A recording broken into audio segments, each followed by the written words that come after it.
करने से वो सोचता है लॉगिन नहीं हो रहा, क्या है।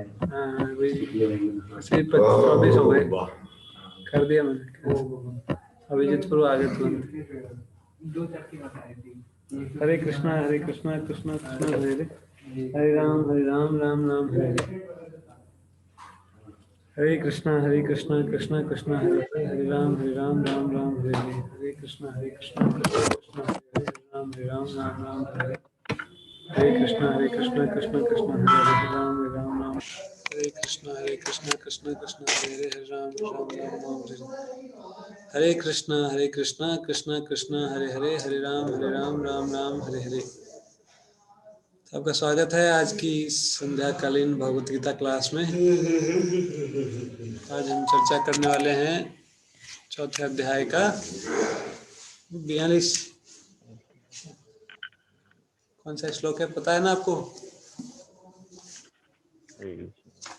कीर्तन नहीं करना करें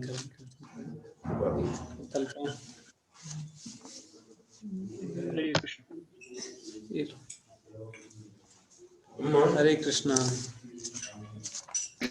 चौथा अध्याय हम पढ़ रहे हैं। कल आपने सुना कि संशय आत्मा जो होते हैं उनका क्या हाल होता है। संशय आत्मा नहीं होना चाहिए, इसके बारे में कल बताया गया था। और आज जो है इस अध्याय का सेकंड लास्ट श्लोक चर्चा होगा, 41 नंबर श्लोक।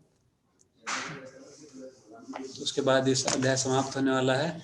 सबसे पहले जो है हम कीर्तन करेंगे, उसके बाद फिर इसके ऊपर चर्चा करेंगे। कीर्तन करते हैं।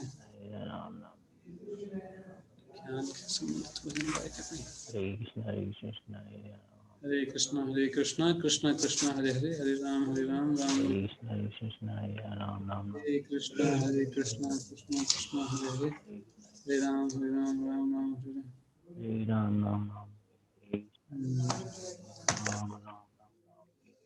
एक भजन है, एक भजन गाते हैं ना आज के श्लोक से संबंधित।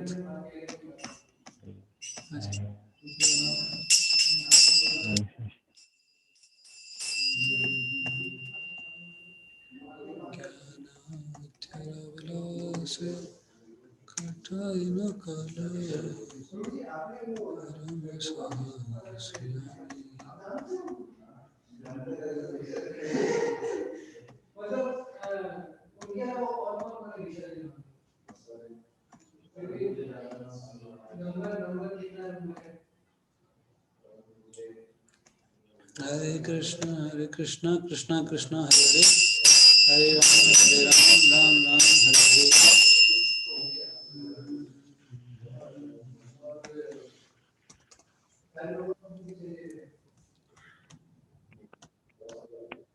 हरे कृष्णा कृष्णा कृष्णा हरे हरे, हरे राम राम हरे हरे। हरे कृष्णा कृष्णा कृष्णा हरे हरे, हरे राम राम हरे हरे। एक भजन है बहुत सुंदर ना, विद्या से संबंधित, विद्या और अविद्या। तो इसको जो हम गाएंगे, फिर उसके बाद आगे की चर्चा करेंगे। विद्या विलासे कटाई नो काला, परम साहस्यामी।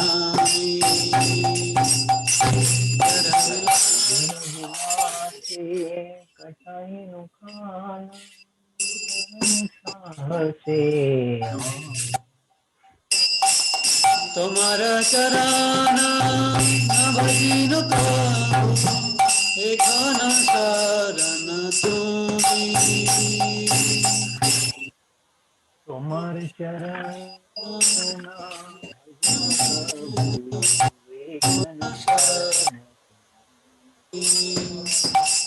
विद्या विलासे कटाई नो काला,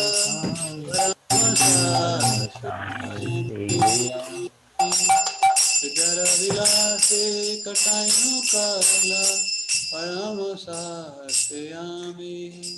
इधर वाला पढ़िते भरोसा बदीला, ज्ञान गति अभिमानी। पढ़िते भरोसा बदीला, ज्ञान गति अभिमानी। आशा विफल विकाला श्री गण दुर्बाला श्री गण ज्ञान धनी श्री गण दुर्बाला श्री गण ज्ञान धनी जड़ विद्या जाता मायर विभाव कुमार भजनी बाधर विद्यायात मायार व्यवहार कुमार भजन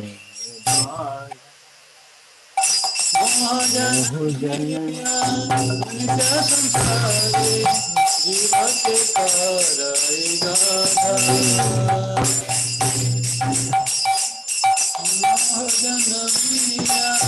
अनित्य संसारे जीवा के कारय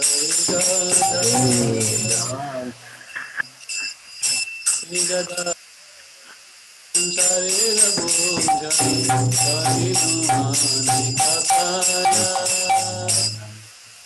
श्री गधाये संसारे रघुजा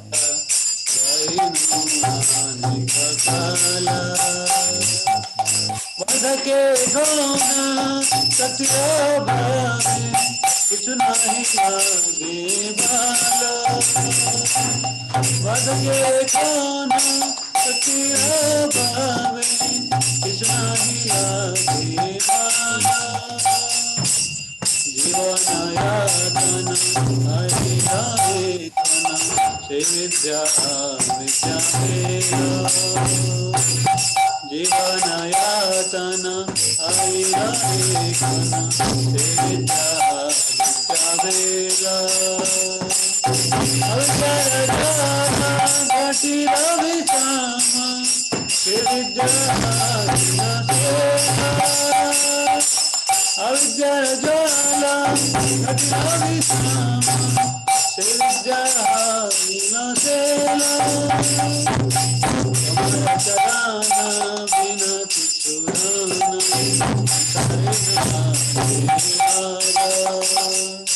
कमर चराना बिना छुराना संसारे नाचियारा भक्ति विनोद जन विद्याधारी तुया पद करे सारा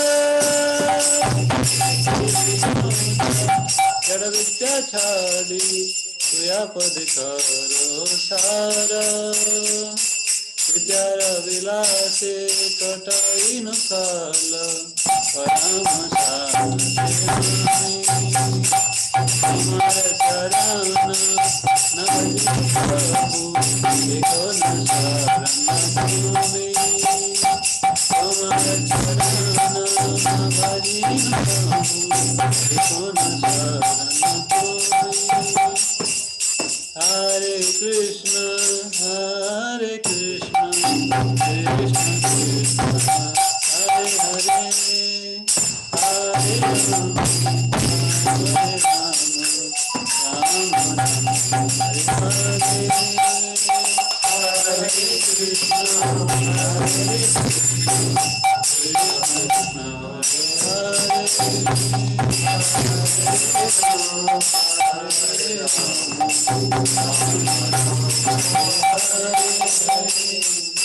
Hare Krishna, Krishna Krishna, Hare Hare, Hare Rama, Hare Rama, Rama Rama, Hare Hare, Hare Krishna,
Bhaktivedanta स्वामी श्रीपाद महाराज की जय।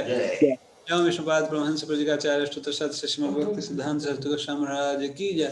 अनंत कोटि वैष्णव वृंद की जय। रामाचार्य श्री हरिदास ठाकुर की जय। जगतगुरु श्री प्रभुपाद की जय। प्रेम का हो जय श्री कृष्ण चैतन्य प्रभु नित्यानंद अद्वैत गदाधर श्री गौर भक्तवृंद की जय। श्री राधा कृष्ण गोपीनाथ श्याम कुंड राधा कुंड गिरिवर्धन धाम की जय। नवदीप महापुर धाम की जय। पुरुषोत्तम क्षेत्र श्री जगन्नाथपुर धाम की जय। रायगढ़ अयोध्यापुर धाम की जय। गंगा माई यमुना माई की जय। तुलसी महारानी की जय। भक्ति देवी की जय। कलियुग धर्म हरिनाम संकीर्तन महायज्ञ की जय। हरे कृष्ण महामंत्र की जय। Jai Gaur Premanande Hari Hari Bol. All glories to assembled deities Hare Krishna. All glories to assembled deities Hare Krishna. All glories to assembled deities Hare Krishna. All glories to Shri Guru and Gauranga. All glories to Shri Prabhupada की जय। हरे कृष्णा। तो आज हम चर्चा कर रहे हैं चौथे अध्याय श्रीमद् भगवत गीता श्लोक संख्या 41। कल आपने सुना था कि जो भगवान के ऊपर श्रद्धा नहीं रखते, जो संशय रखते हैं, उनका क्या होता है। तो आज उसके आगे जो है भगवान बताते हैं आज के श्लोक में कि और क्या क्या दिव्य ज्ञान के रहस्य हैं। ये श्लोक का उच्चारण करेंगे, उसके बाद फिर इसके ऊपर चर्चा करेंगे। योग संन्यस्त कर्माणम्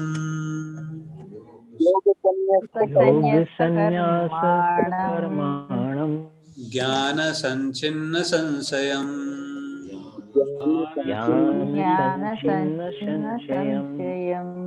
आत्मवन्तं न कर्माणि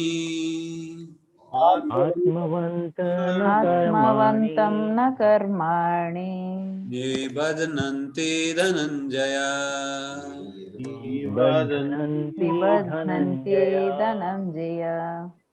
योग संन्यस्त कर्माणम्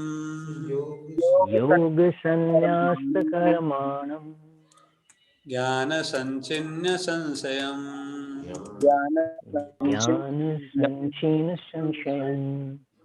आत्मवन्तं न कर्माणि निबध्नन्ति धनञ्जय।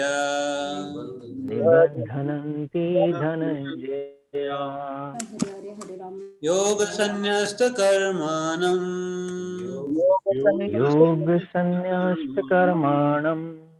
ज्ञान संचिन्न संशयम्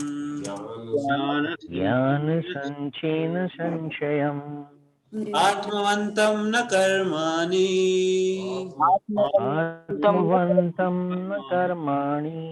निबध्नन्ति धनञ्जय।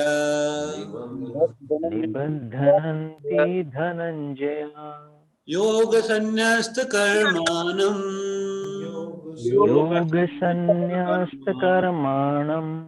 आत्मवन्तं ज्ञान संचिन्न संशयम्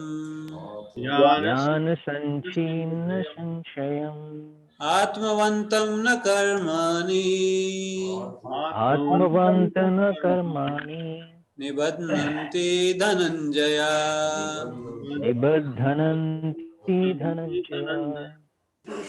आप में से कोई दोहरा सकते हैं?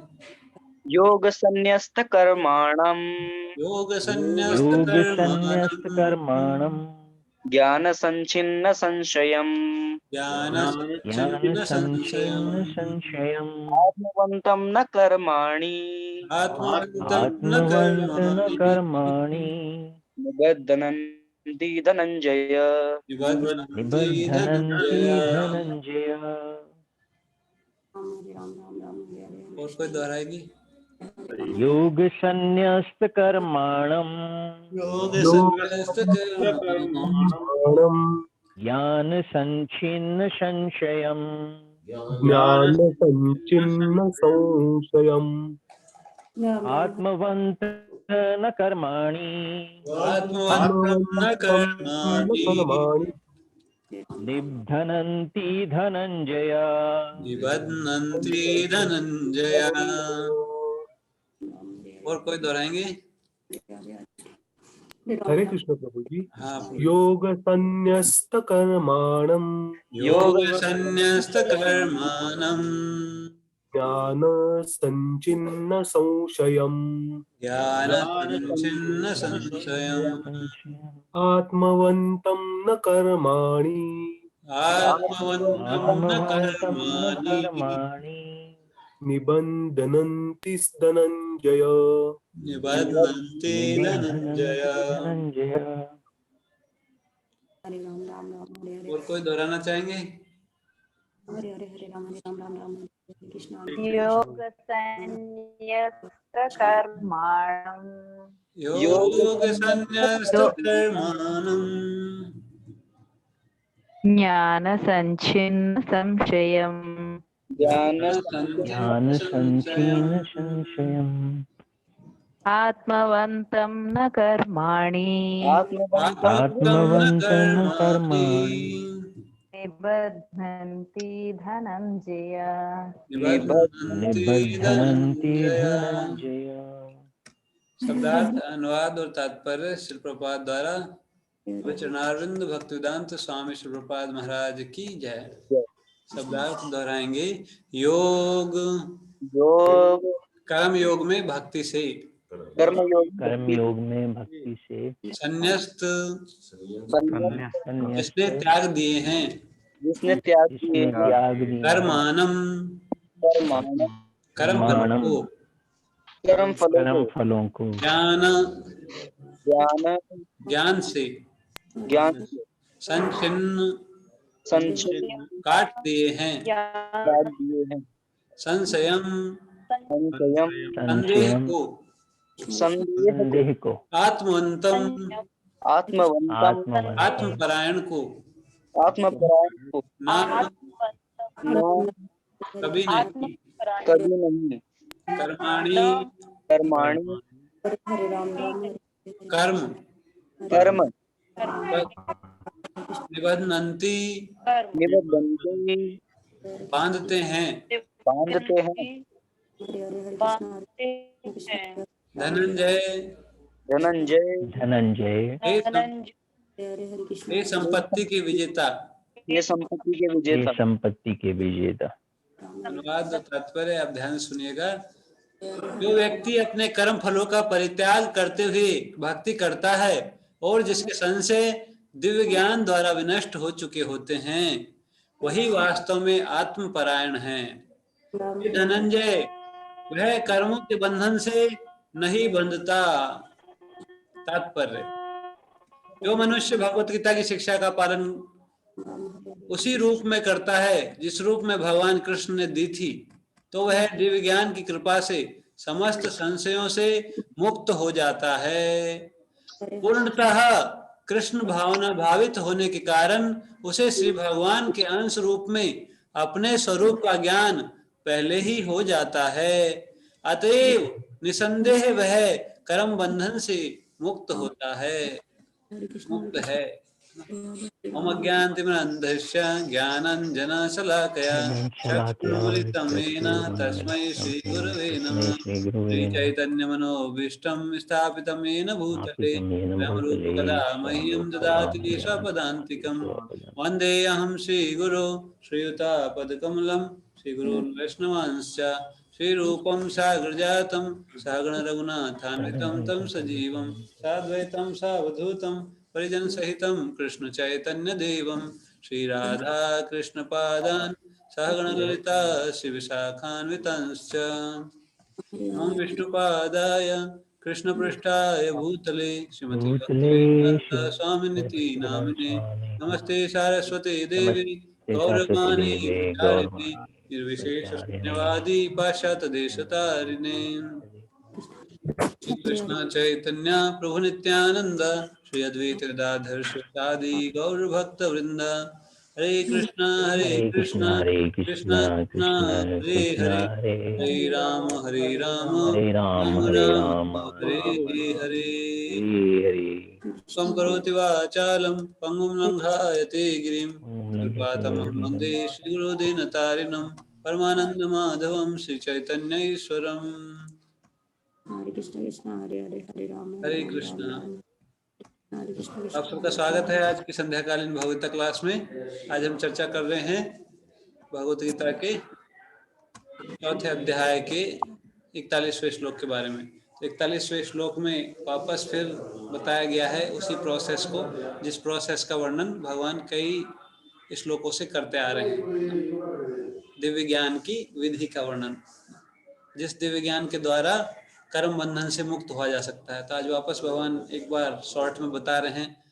कल के श्लोक से लगता है कि बड़ा मुश्किल है भगवान की भक्ति में आगे बढ़ना, दिव्य ज्ञान के रहस्य को समझना। तो भगवान बताया कि जो संशयात्मा होते हैं उनका विनाश हो जाता है। तो उसको सुनकर बड़ा डर लगता है कि कैसे हमारा क्या होगा, हमारे अंदर भी संशय आ जाते हैं। तो आज जो है भगवान इन संशयों को नाश करने का तरीका बता रहे हैं, और कल के श्लोक में भी इसी के बारे में चर्चा होगा। कल का श्लोक अंतिम श्लोक है, कैसे इन संशयों से मुक्त हुआ जा सकता है, कैसे जो है जो कल के श्लोक में जो बताया गया था, अज्ञ अश्रद्धानश्च संशयात्मा, 3 प्रकार के लोगों के बारे में, कि इन तीनों का विनाश हो जाता है क्योंकि वो लोग भगवान को ठीक से समझ नहीं पाते। ऐसे कई श्लोक जो भगवान बताया कि जो भगवान को ठीक से नहीं जानता। 9वें अध्याय में भगवान बोलते हैं, ना तू माम अभिजानाति तत्वेन, जो मुझे तत्व से नहीं जानता उसका क्या होता है, चैवंती ते, वो नीचे गिर जाते हैं। मतलब अपनी वास्तविक स्थिति को प्राप्त नहीं कर पाते, पहले से ही गिरे हुए हैं और नीचे गिरते ही रहते हैं। अलग अलग जीव योनियों को प्राप्त करके अलग अलग प्रकार के शरीरों में प्रवेश करते हैं और अपनी वास्तविक स्थिति को भूले रहते हैं।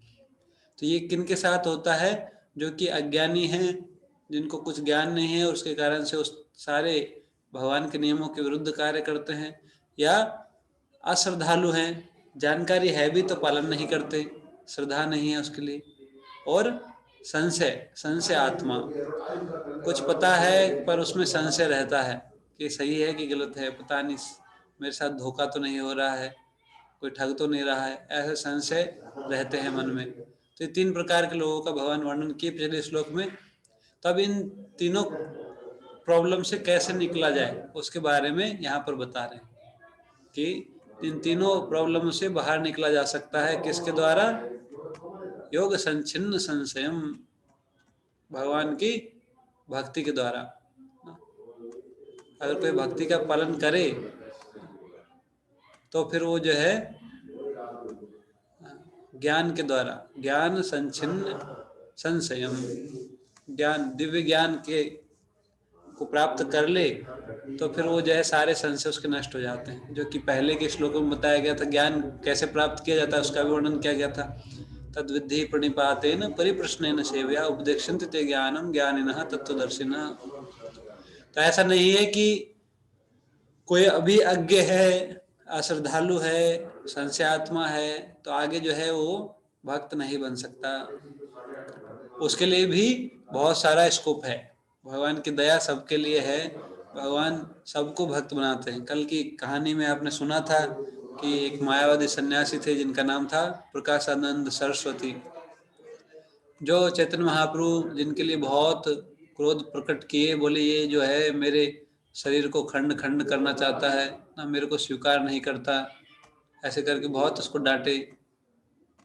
मायापुर में नवद्वीप में रहकर ही भगवान वाराणसी में रहने वाले सन्यासी के लिए बहुत क्रुद्ध हुए, पर बाद में भगवान ने विशेष कृपा का प्रदर्शन भी किया। तो वो भी जो है आगे जाके प्रकाशानंद सरस्वती एक महान भक्त बने, चैतन्य महाप्रभु के कृपा को प्राप्त किए और उनके सारे शिष्य भी उनकी कृपा को प्राप्त किए ना। तो ऐसा नहीं है कि अगर कोई अज्ञ है अभी तो आगे जाके भक्त नहीं बन सकता, अश्रद्धालु है अभी तो आगे जाके श्रद्धालु नहीं हो सकता, संशय है अभी तो संशयों का नाश नहीं हो सकता। इसमें कोई संशय नहीं रखना चाहिए ना, कि कोई जो अभी किसी भी स्थिति में हो। पहले इस श्लोक को बताया जा चुका है, भगवान बोले कि हे अर्जुन, तुम्हें सभी पापियों में सबसे बड़ा पापी भी समझा जाए, सबसे निकृष्ट स्थिति में भी अगर तुम हो या कोई और हो तो वो भी जो है अगर प्रयास करे तो उन्नति कर सकता है। विशेष रूप से मनुष्य शरीर इसी के लिए मिला है कि हम जिस स्थिति में हैं उससे आगे बढ़ें। ऐसा नहीं है कि कभी कभी कुछ हैवी स्टेटमेंट बताया जाता, भगवान बताते हैं या भक्त भी बताते हैं, बोले ऐसा नहीं करोगे तो नाश हो जाएगा, और उसका अर्थ है नहीं कि ऐसा करने से बचा नहीं जा सकता। वो बताते हैं सावधानी के लिए ना, जैसे कोई बीमारी होता है तो उसके लिए बताते हैं, बोले अगर ये प्रिकॉशन नहीं रखेंगे तो ये बीमारी पकड़ लेगी, उसके कारण मृत्यु भी हो सकती है। तो इसलिए नहीं बता रहे कि उससे लोग डर जाएं, पर सावधानी रखें, इसलिए बताते हैं कि हम जो है ऐसी कैटेगरी में ना पहुंच जाए, या ऐसी कैटेगरी में अगर हैं तो अभी सावधान हो जाए और उसका उचित इलाज लेके उससे निकल जाएं। तो ये उद्देश्य है एक सकारात्मक ना, इसको ऐसे नकारात्मक रूप में नहीं लेना चाहिए, निराश नहीं होना चाहिए कि ये तो ऐसे बहुत मुश्किल है, कठिन है ना। कठिन है पर सरल हो सकता है अगर सही मार्ग पता हो, सही मार्गदर्शन प्राप्त हो, सही प्रकार से प्रयास किया जाए। कोई भी वस्तु, कोई भी लक्ष्य कठिन तब तक ही है जब तक उसका प्रॉपर डायरेक्शन हमको पता नहीं है ना। जैसे किसी स्थान का अगर हमको पता नहीं, पते का कोई जानकारी नहीं तो उस स्थान तक हम पहुंचना मुश्किल है।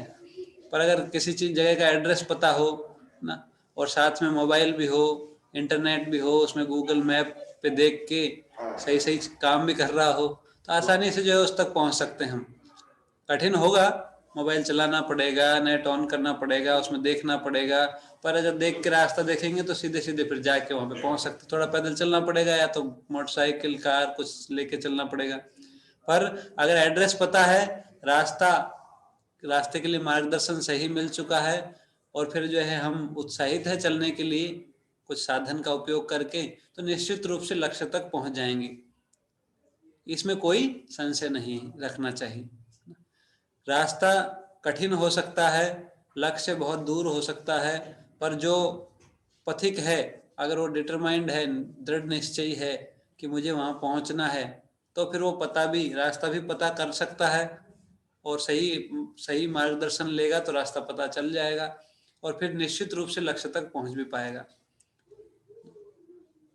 अब इसमें कोई संशय करेगा, बोले पता नहीं रास्ता सही होगा कि नहीं होगा, पहुंच भी गया तो उसमें फायदा होगा नहीं होगा, तो चलेगा ही नहीं, मतलब वो प्रगति करने का उसका मार्ग अवरुद्ध कर लेता है। इसलिए जो पिछले श्लोक बताया, संशयात्मक का कैसे विनाश हो जाता है, क्योंकि कुछ कर ही नहीं पाता। कोई कार्य करने के लिए उसको उसी में संशय उत्पन्न हो जाता है, किसी भी प्रोसेस पे भरोसा ही नहीं कर पाता, पालन ही नहीं करता फिर प्रोसेस को, तो फल भी नहीं मिलता। कोई कार्य करेगा ही नहीं तो रिजल्ट कैसे मिलेगा। तो इसलिए जो है श्रद्धा की आवश्यकता है। कोई भी कार्य हम करते हैं, चाहे भौतिक कार्य हो चाहे आध्यात्मिक कार्य हो, कुछ श्रद्धा रखना आवश्यक रहता ही है स्टार्टिंग में। और जब कोई थोड़ी श्रद्धा के साथ स्टार्ट करता है, धीरे धीरे उसकी श्रद्धा बढ़ती जाती है। जैसे कोई जो बच्चे होते हैं जिम ज्वाइन करते हैं ना, एक्सरसाइज करते हैं ना, उसके लिए जो है वर्कआउट करते हैं। अब वो सोचे, बोले इतना मेहनत करेंगे, पैसा भी देना पड़ेगा, इससे कुछ फायदा होगा नहीं होगा, और उसमें इतना वजन उठाएंगे कहीं और कमजोर ना हो जाऊं मैं, इस प्रकार से किसी के मन में अगर संशय आए तो फिर वो तो जाएगा ही नहीं ना, कुछ करेगा ही नहीं।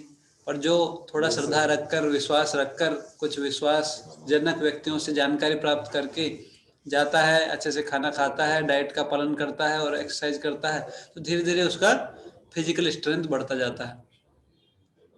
तो उसमें उसको श्रद्धा रखने की आवश्यकता पड़ती है। कोई पढ़ाई करते हैं, किसी कोर्स में एडमिशन लेते हैं, तो उसमें श्रद्धा रहता है कि इस कोर्स को करने से मेरी क्वालिफिकेशन बढ़ जाएगी, उससे जो है आगे मैं कुछ अच्छा कर पाऊंगा, तब जाके उस कोर्स को कंप्लीट कर सकते हैं।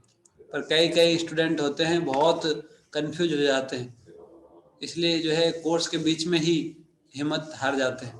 कई MBBS करते हैं, इंजीनियरिंग में एडमिशन लेते हैं, और उनको एक वो 2 बार जो है उनका पेपर क्लियर नहीं हो पाता तो निराश हो जाते हैं, उसको छोड़कर बैक टू पवेलियन वापस चले जाते हैं। तो ऐसे भौतिक कार्यों में भी ऐसे कई उदाहरण मिलते हैं कि जिसमें जो है दृढ़ निश्चय ना होने के कारण, उत्साह ना दिखाने के कारण लक्ष्य प्राप्त होते होते रह जाता है। पर जो लक्ष्य प्राप्त करना इतना कठिन नहीं होता वास्तव में, पर सही प्रकार के साधनों का उपयोग जो नहीं करते और ठीक डायरेक्शन में जो कार्य नहीं करते, है ना, उनके लिए लक्ष्य प्राप्त करना अत्यंत कठिन है। भगवान इसको 6ठे अध्याय में बताए हैं कि जो अपने मन को ठीक प्रकार से लगाते नहीं, उसके लिए सफलता प्राप्त करना बहुत ही मुश्किल है। और जो जिसका मन नियंत्रित है उसके लिए सफलता प्राप्त करना बहुत सरल है। 6ठे अध्याय के स्टार्टिंग के श्लोकों में भगवान मन के बारे में बता रहे हैं। उसमें बोलते हैं, मैं पढ़ के सुनाता हूँ।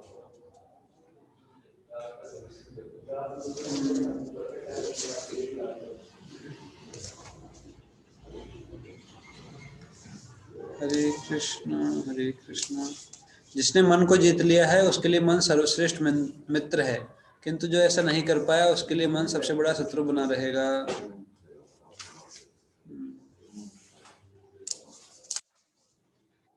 मिल नहीं रहा मुझे भी।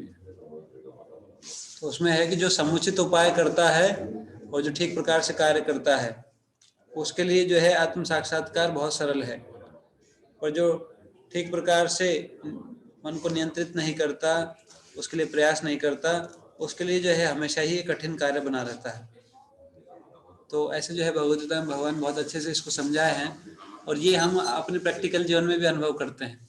कोई भी, जैसे कोई कुकिंग करते हैं, खाना बनाते हैं, खाना बनाने में कोई भी आइटम जो है कठिन तब तक रहता है जब तक उसका रेसिपी ठीक से पता नहीं है। कौन से टाइम पर क्या चीज़ मिलाना है, कितना समय उसको पकाना है, कितना उसको मिक्स करना है ना, ये चीज़ अगर ठीक से पता हो, प्रैक्टिकली देखा हो किसी को, तो फिर जो है बहुत आसानी से वो जो रेसिपी है वो बन सकती है। वो मिठाई या जो भी कोई प्रोडक्ट बनाते हैं वो बन सकता है। ये केवल खाने के लिए नहीं, हर एक जगह लागू होता है, चाहे इंडस्ट्री हो, चाहे अपना व्यक्तिगत जीवन हो। कोई भी गुण अगर हम विकसित करना चाहते हैं अपने जीवन में, अगर हम ठीक प्रकार से उसका विधि का पालन करते हैं तो वो गुण को हम सीख सकते हैं। कोई भी स्किल डेवलप करना चाहते हैं उसके लिए भी उत्साह, निश्चय, धैर्य, तत्त कर्म प्रवर्तन, संग त्यागात और सत्ववृत्ति, तो 6 गुण हैं वो रखने ही पड़ते हैं। कोई भी कार्य हो, चाहे उत्साह रखना पड़ेगा तभी इसको कर पाएंगे। दृढ़ निश्चय कि हाँ इससे मैं सक्सेसफुल होऊंगा, इसमें मैं कर सकता हूँ, और धैर्य, जितना समय लगेगा उतना समय शांतिपूर्वक देना, और फिर उसके अनुकूल कार्य करना, प्रतिकूल कार्य से बचना, और इसी प्रवर्तना संग त्यागा सत्ववृत्ति, जो उसके उसी प्रकार के विचार वाले या उसके लिए जो अच्छे लोग हैं जिन्होंने उसको पार कर लिया है उस फेज को, उनका एसोसिएशन करना। तो सेम चीज जो है दिव्य ज्ञान के अनुशीलन में भी लागू होती है। इसी को भगवान यहाँ पर बता रहे हैं, बहुत अच्छे तरीके से समझा रहे हैं कि हे अर्जुन, ऐसा नहीं है कि ये 3 प्रकार के लोग सुधर नहीं सकते, सबके लिए स्कोप है। कोई भी व्यक्ति भगवान की भक्ति में प्रगति कर सकता है और इस दिव्य ज्ञान के रहस्य को जान सकता है। भगवान ने ऐसा कहीं नहीं बोला कि इस प्रकार की जाति वाला प्राप्त नहीं कर सकता या उस प्रकार का शरीर वाला प्राप्त नहीं कर सकता। किसी प्रकार का ऐसा कोई रेस्ट्रिक्शन नहीं लगाया ना, कंडीशन कोई अप्लाई नहीं की। कंडीशन यही है कि वो दृढ़ संकल्प हो। इसलिए रूप गोस्वामी बोलते हैं कि लोल्यम अपि मूल्यम एकलम, कि भक्ति में अगर कोई प्रयत्न आगे बढ़ना चाहता है, शुद्ध भक्ति, कृष्ण रस भाविता मति, अगर कोई कृष्ण रस भाविता मति होना चाहता है, जिसकी बुद्धि कृष्ण रस में डूबी हुई हो पूरी तरह से, कृष्ण भावनामृत की सिद्धि को प्राप्त करना चाहता है, तो उसके लिए एक ही मूल्य है। क्या मूल्य है? लोल्यम अपि मूल्यम एकलम, की दृढ़ इच्छा, इसके अलावा कोई योग्यता की आवश्यकता नहीं, क्योंकि ये अगर है तो सारी योग्यताएं अपने आप अनुकूल हो जाएंगी, और ये नहीं है तो कोई योग्यता है तो भी वो लोल्य, इच्छा नहीं है तो फिर धीरे धीरे कुछ प्राप्त नहीं कर पाएगा। जैसे कहानी आप जो है बचपन से सुनते आ रहे हैं ना, एक बार दो जंगल में जो है छोटे पशु भी नहीं बोल सकते ना, दो जीव थे ना, एक तो था खरगोश और एक था कछुआ, और दोनों जो है दोनों के अलग अलग गुण हैं, दोनों की अलग अलग योग्यता हैं, पर दोनों में रेस लगा। कछुआ और खरगोश दोनों ने रेस फाइनल किया, बोले ये लक्ष्य बनाया और डिसाइड किया कि हम दोनों जो है दौड़ लगाएंगे, और दौड़ में कौन जीतेगा ये हमारा कंपटीशन रहेगा, जो जीतेगा वो श्रेष्ठ है। तो कछुआ और खरगोश दोनों तैयार हो गए, बोले ठीक है दौड़ लगाते। कछुआ जो है वो उत्साहित था, हालांकि उसको पता है खरगोश तेज दौड़ता है, पर फिर भी बोले ठीक है दौड़ते हैं, ट्राई कर बे मैं सूझ छे। गौर गोपालपुर एक कहानी सुनाते हैं, वो बाद में सुनाऊंगा, पहले ये वाली सुनाता हूँ, है ना। तो वो जो है दोनों दौड़े, आपको तो पता ही है कहानी। तो खरगोश बहुत तेज दौड़ा, बहुत आगे निकल गया, पीछे देखा कछुआ दूर दूर तक नहीं दिखाई दिया, तो उसने सोचा थोड़ा रेस्ट कर लिया जाता है ना। तो एक पेड़ के नीचे बैठा, बोले हवा भी चल रही थी, आराम से सो गया। कछुआ धीरे धीरे धीरे धीरे चलता चलता चलता चलता, खरगोश सो रहा था, वो चलता गया और क्रॉस कर गया उसको, और धीरे धीरे पहुंच गया लक्ष्य तक। और खरगोश जो है सोया आराम से, और फिर उठा, उसने देखा कहीं दूर दूर तक कछुआ अभी भी नहीं दिख रहा था। दौड़ लगाई, बोले काफी देर हो गई, पता नहीं हार तो नहीं गई कहीं। दौड़ लगा के पहुंचा तो देखा कि कछुआ पहुंच चुका है। वो रेस हार गया। उसके पास योग्यता थी, वो आसानी से पहुंच सकता था, पहुंचने के बाद भी सो सकता था, पर ओवर कॉन्फिडेंस के कारण रेस हार गया। और कछुआ जीत गया, क्यों? क्योंकि वो योग्यता थी उसमें भी, पर स्लो था, पर लगातार करता रहा प्रयास, चलता चलता चलता चलता बिना रुके पहुंच गया। तो ऐसे ही जो है अगर किसी के पास बहुत योग्यता है तो भी जो है वो लक्ष्य को प्राप्त कर पाएगा, इसका कोई गारंटी नहीं है। अगर वो धैर्यवान नहीं है, अगर वो उत्साहित नहीं है, और लोल्यम उसके पास अगर नहीं है, इच्छा नहीं है उसके पास दृढ़, तो और कोई अगर योग्यता नहीं भी है पर इच्छा है दृढ़, तो फिर विशेष रूप से भौतिक कार्य में तो कर्म फल भी बाधा करते हैं, पिछले जन्म के भी कार्य होते हैं, कई बहुत अच्छे एफर्ट करने वाले लोग भी पीछे रह जाते हैं ना, बहुत प्रयास करते हैं, धैर्यवान भी होते हैं, उत्साहित भी होते हैं, पर फिर भी प्रगति नहीं कर पाते। पर आध्यात्मिक जीवन तो पूरी तरह से हमारे प्रयास पर ही निर्भर है। पिछले जन्मों के कर्म फल से कोई लेना देना नहीं है आध्यात्मिक जीवन का। भक्ति में प्रगति तभी होगी जब हम करना चाहेंगे। भक्ति करेंगे तो भक्ति होगी, नहीं करेंगे तो नहीं होगी। ऐसा नहीं है कि पिछले कर्मों के कारण कोई फोर्स आएगा बोले भक्ति करो, ऐसा कुछ होगा नहीं। फोर्स आएगा काम का, क्रोध का, वो पिछले कर्मों के हिसाब से आएगा। पिछले जन्म में जो कर्म किए हैं उनके अनुसार अनर्थ आएंगे, वो फोर्स आएगा। पर भक्ति के लिए ऐसा कोई फोर्स आने वाला नहीं। हो सकता है कोई भगवान के भक्त मिल जाए तो वो फोर्स करे, पर बाकी कोई और कर्म फल का कोई फोर्स नहीं है। पिछले कर्मों का कोई दबाव नहीं कि भक्ति करो। ये पूरी तरह हमारी अभी की इच्छा पर निर्भर है, और भक्त संग के प्रभाव से ये इच्छा बढ़ती है भगवान की भक्ति करने की। इतना ही अंतर पड़ता है, क्योंकि भक्तों के संग में किसी ना किसी प्रकार से हमारा कुछ ना कुछ भक्ति हो जाता है, उसके कारण थोड़ा उत्साह मिल जाता है। बाकी भक्ति पूरी तरह से हमारे इसी जीवन के प्रयासों पर निर्भर करती है।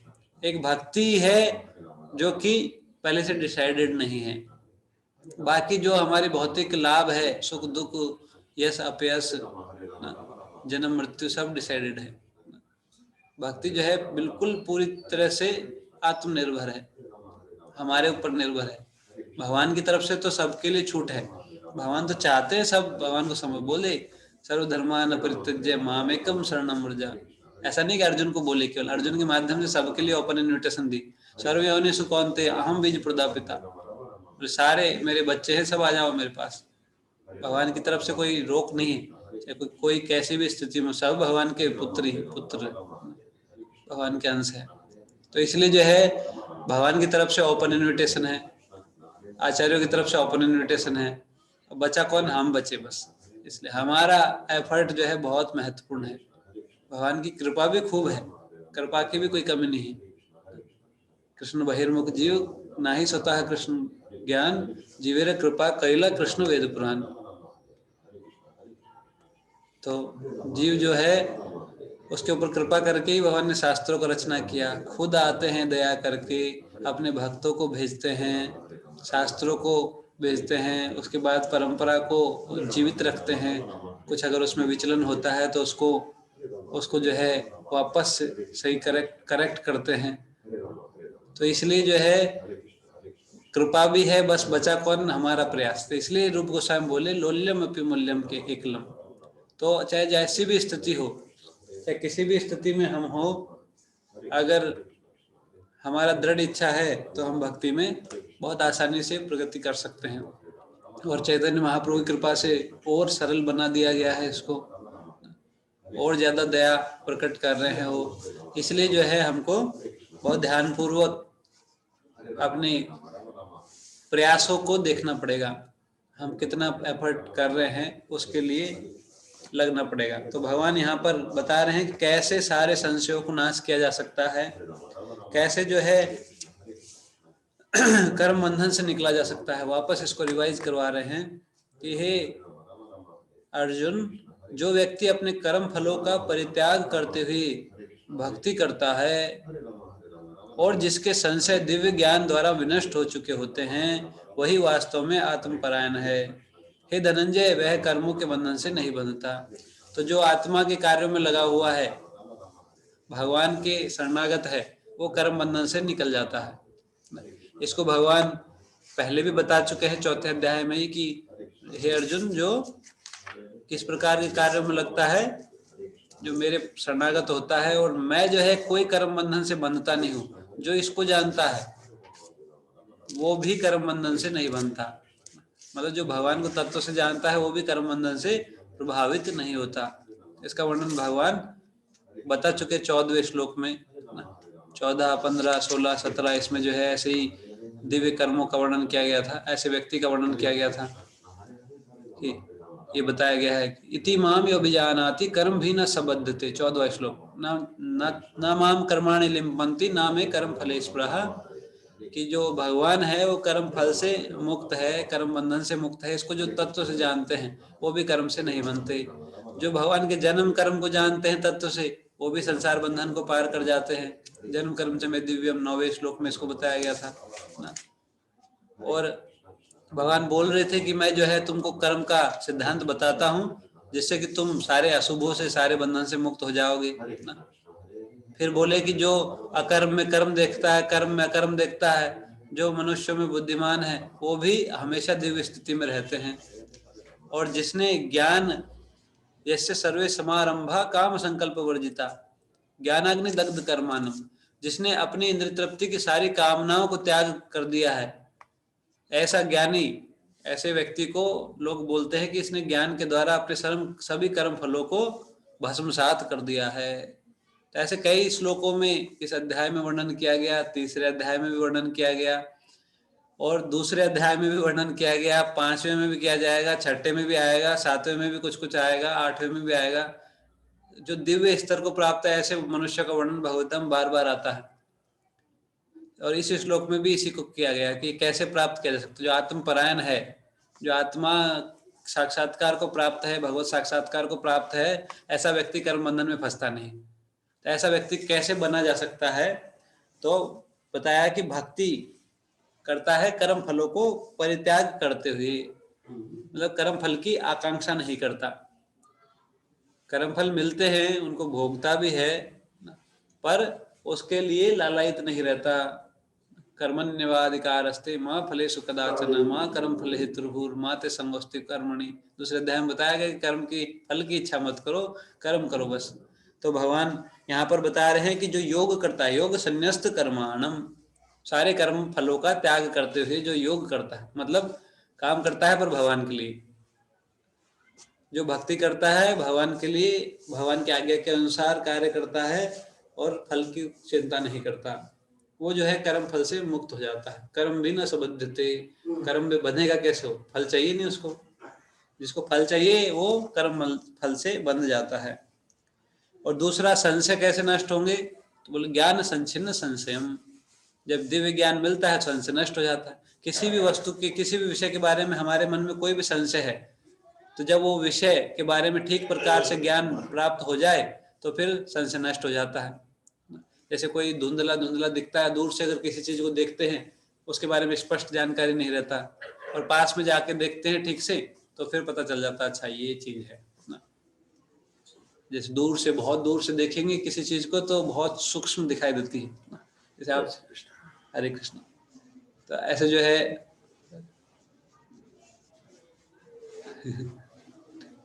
तो जो है बहुत दूर से या कुछ आंखों के सामने कुछ लगा लेंगे, पर्दा लगा लेंगे तो फिर जो है क्लियर दिखाई नहीं देता, क्लियर दिखाई नहीं देता। बहुत दूर के दृष्टिकोण से चीजें धुंधली धुंधली दिखाई देती हैं। पास में जाने से जिस प्रकार से उसका क्लियर पिक्चर दिखाई देता है, क्लियर सारी चीजें समझ में आती है। प्रभुपाद जी उदाहरण देते हैं जैसे पहाड़ को बहुत दूर से देखते तो एक लाइन दिखाई देती है, पास में जाते हैं तो दिखाई देता है अच्छा कुछ पत्थर उत्तर हैं, पेड़ पौधे हैं, और पास में जाते हैं तो दिखाई देता है यहाँ पर जो है कुछ पक्षी भी हैं, कुछ जीव भी हैं, कुछ घर भी बने हुए हैं, लोग रहते भी हैं, पूरा पता चल जाता है किस प्रकार का पत्थर है, किस प्रकार की मिट्टी है, सब कुछ दिखाई देगा। तो ऐसे ही जो है जिस वस्तु के बारे में हमको ठीक से ज्ञान है उससे संबंधित संशय हमारे नष्ट हो जाते हैं। तो ऐसे ही भगवान से संबंधित विषयों के भी बारे में अगर हम ज्ञान प्राप्त करें तो फिर जो है सारे संशयों का नाश हो जाएगा। इसलिए संशय नष्ट करना या भगवत ज्ञान प्राप्त करना या कर्म फल को नष्ट करना, ये एक ही चीज को अलग अलग एंगल से बताया जाता है।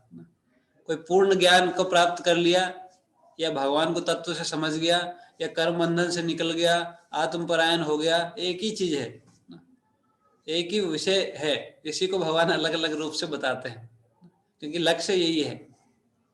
अगर कोई भगवान को तत्व से जान लिया मतलब कर्म बंधन से निकल गया, मतलब आत्म साक्षात्कार प्राप्त हो गया, मतलब भगवत साक्षात्कार को प्राप्त हो गया। ये सारा एक ही चीज को अलग अलग प्रकार से बताया जाता है। तो इसलिए भगवान बोल रहे हैं कि जिसने ज्ञान के द्वारा, दिव्य ज्ञान के द्वारा सारे संशयों का नाश कर दिया है। अब ये दिव्य ज्ञान जो है दिव्य वस्तुओं के बारे में ज्ञान है, जिसका हम पहले चर्चा कर चुके हैं। भौतिक ज्ञान को के बारे में बात नहीं किया जा रहा।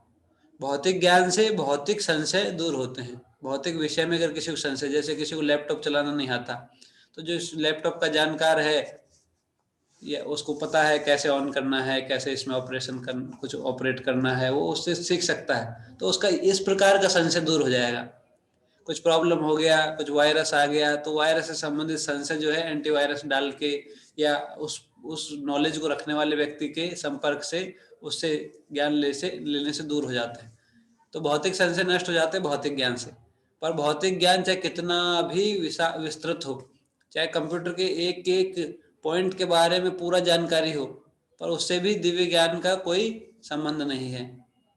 कंप्यूटर की पूरी जानकारी, बहुत एक्सपर्ट सॉफ्टवेयर इंजीनियर हो, तो इसका मतलब केवल कंप्यूटर से संबंधित संशय उसके दूर हुए हैं, पर आत्मा से संबंधित, जीवन से संबंधित संशयों का उससे कोई लेना देना नहीं है। इसलिए यहाँ पर जो बात किया जा रहा है वो दिव्य ज्ञान, आध्यात्मिक ज्ञान के बारे में बात किया जा रहा है। जैसे पहले से चर्चा आ रहा है तो आध्यात्मिक ज्ञान के विषय में चर्चा आ रहा है। तो अगर आध्यात्मिक ज्ञान से संबंधित जानकारी हम रखेंगे तो फिर जो है आध्यात्मिक ज्ञान से संबंधित जो संशय है, भगवान से संबंधित, भगवत विषयों से संबंधित जो संशय है, आत्म तत्व से संबंधित जो संशय है, वो सब नष्ट हो जाएंगे। और जब वो नष्ट हो जाएंगे तो हम जो कार्य करेंगे वो पूर्ण ज्ञान में होगा, आत्मा के लिए होगा, भगवान के लिए होगा। इसलिए उसमें कर्म बंधन नहीं लगेगा। कर्म बंधन तभी लगता है जब कर्ता उस कार्य से, कर्ता का अहंकार उस कार्य से संबंधित रहता है। कोई कार्य किया उसका फल तभी होगा जब उसमें अहंकार मिश्रण हुआ है। मैं ये जैसे बोलते कर्ता और क्रिया, तो जो कर्ता नहीं है तो केवल क्रिया है, उसका फल नहीं होता, कर्म नहीं बनता। कर्ता है, क्रिया है तो कर्म फल भी बनेगा। शब्दों में भी ऐसा आता है, कर्ता और क्रिया और कर्म, तो वो पूरा सेंटेंस, कर्म तभी ऐड होगा उसमें जब जाके क्रिया और कर्ता दोनों होंगे। नहीं तो मिलेगा किसको?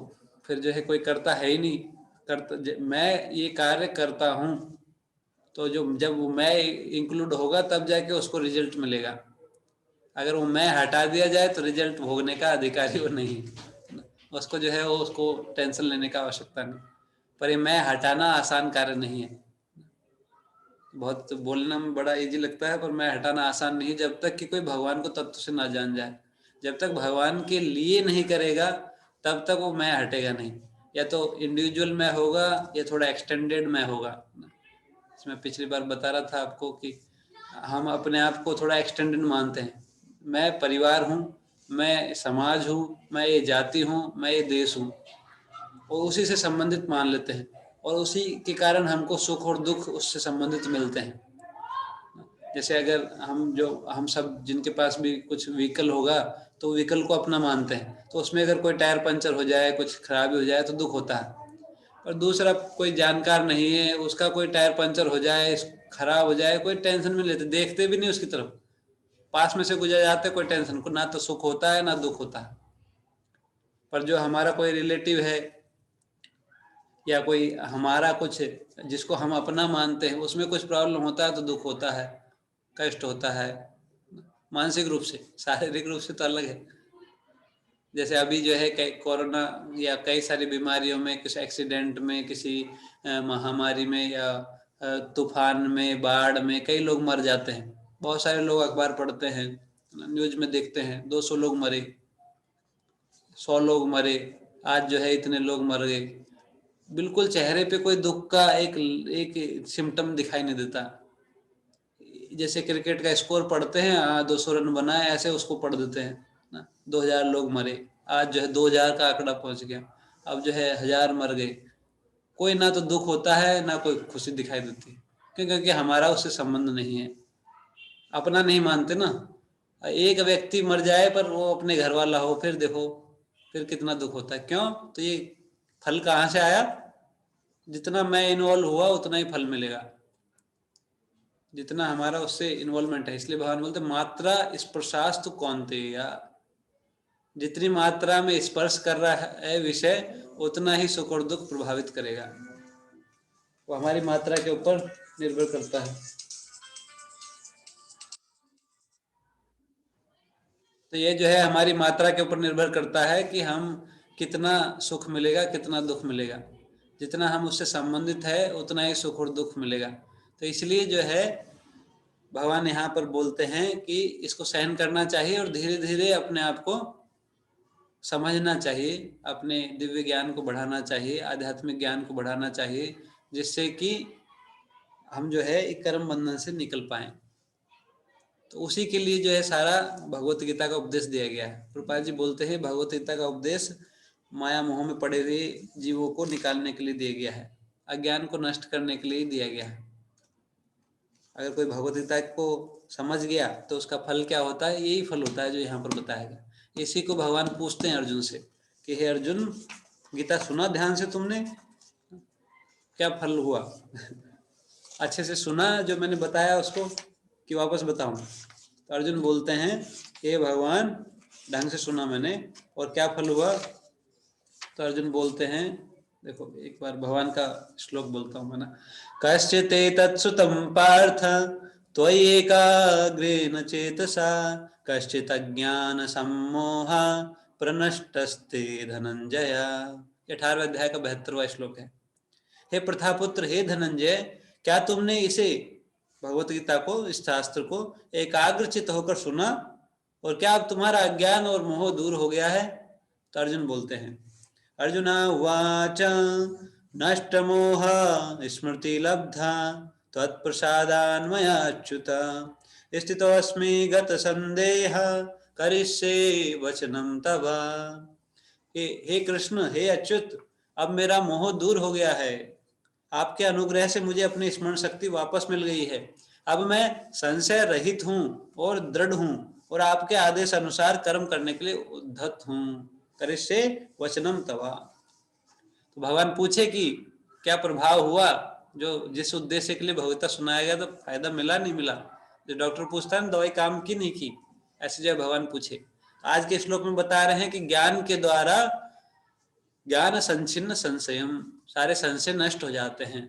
और ये भगवत गीता के दिव्य ज्ञान के द्वारा, दिव्य ज्ञान से संबंधित जो संशय, आध्यात्मिक ज्ञान से संबंधित जो संशय है वो सारे नष्ट हो सकते हैं, जिस प्रकार से अर्जुन की हुई। प्रभुपाद जी तात्पर्य में बताते हैं कि अगर कोई भगवत गीता को उसी रूप से समझे जिस रूप से अर्जुन ने सीखी, जिस रूप से भगवान कृष्ण ने दी, तो दिव्य ज्ञान की कृपा से समस्त संशयों से मुक्त हो जाता है, जैसे कि अर्जुन हो गया।